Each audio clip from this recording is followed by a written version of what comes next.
watermelon. A toffee watermelon is like normal now. Welcome back to How to Cake It. I'm still Yolanda. It's another Tuesday. I know you're all out there trying to catch them all, but I'm trying to cake them all. Get it? You've been asking me for a Pokemon cake and I listened to your requests. That's what you gotta do. I gotta give you back love for all the love that you have given me. And speaking of love, we hit 2 million subscribers! Yay! This is bad for sound, but I'm gonna do it anyway. Okay guys, I've gotta cake them all. What sound does Pikachu make? Sasha? Pikachu. Oh. Pika pika. I thought he went around sneezing, like Pikachu! That was my guess. I'm in this kitchen all the time. I don't have time to play Pokemon Go, and my son is too young to play Pokemon Go, so I know nothing about Pokemon Go. To make my Pokeball cake, I baked 8 pounds of my ultimate chocolate cake recipe in 2 8-inch diameter bowls. Once my cakes were completely baked and cooled and chilled, I leveled them in their bowls. So I just took my serrated knife and cut straight across the top of the bowl, just giving a nice flat top so that when I sandwich them together, they'll make a perfect Pokeball. Is it a Pokeball or a Pokeball? It's a Pokeball. Then I removed the cakes from their bowls, removed the parchment paper, and then I simple syruped them on both sides, so the flat side and the domed side.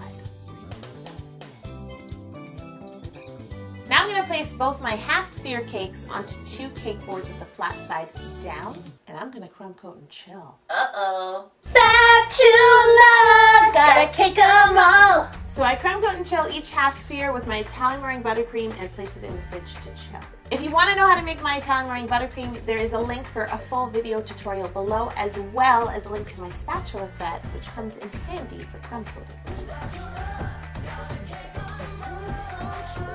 Now that my crumb coat is chilled, I'm going to ice these half spheres once again and place them in the fridge to chill. Spatula! Gotta kick 'em all! Yeah. Spatula drop.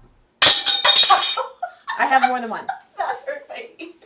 Woohoo! It's time for fondant! Before I cover these cakes in fondant, I'm just gonna wet my fingertips to smooth out any ridges in the buttercream, and when I need to, I fill in any little gaps, once again with my small icing spatula. So I decided to cover these half spheres separately because the Pokeball has like a seam in the middle. It's not really a seam, I think. I think it's where it opens. That's correct, Sasha? Sasha's nodding. So that Pikachu can jump in. Is that what happens? No, never mind. Take that out! Yeah, Do they live in the ball? Yeah, they do. Then you can actually like catch other characters with the ball? Yeah, because you need more Pokeballs to catch more Pokemon. Right, of course you do. Naturally. Anywho. Now that I know. Because the Pokeball opens in the center, I decided to cover the ball as 2 half spheres and then assemble it later. I've never done this on a sphere cake. I'm going to cover my first half sphere in white fondant. I just roll it out 1/4 of an inch thick, actually a little thicker than I normally do. I cover the sphere, I tuck in the edges, like with my fingers I press the fondant up against the edges before I trim away the excess. And then I do the same to the other half of the sphere with red fondant.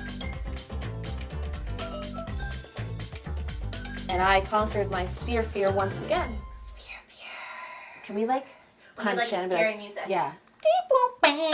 Now I need to cut away a 1/4 inch band of fondant from each one of these cakes. So I use a cake board, which happens to be 1/4 of an inch thick, as a marker. I just take my paring knife and mark all the way around my sphere, and then I take the sharp tip of my paring knife and cut away that band on each half sphere. When I put these 2 spheres together to make a ball, that empty band full of buttercream will be where I place the black fondant, which is the opening, so Pikachu can get in.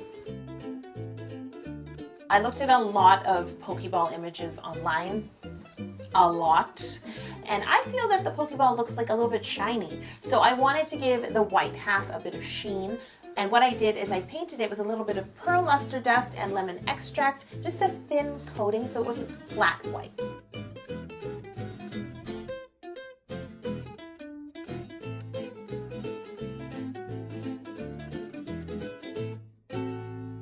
It's time to fill this cake and put it together. I smooth on like a 1/4 inch layer of Italian meringue buttercream.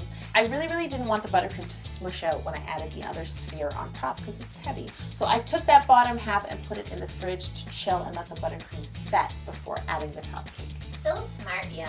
Thank you. I may not know Pokemon,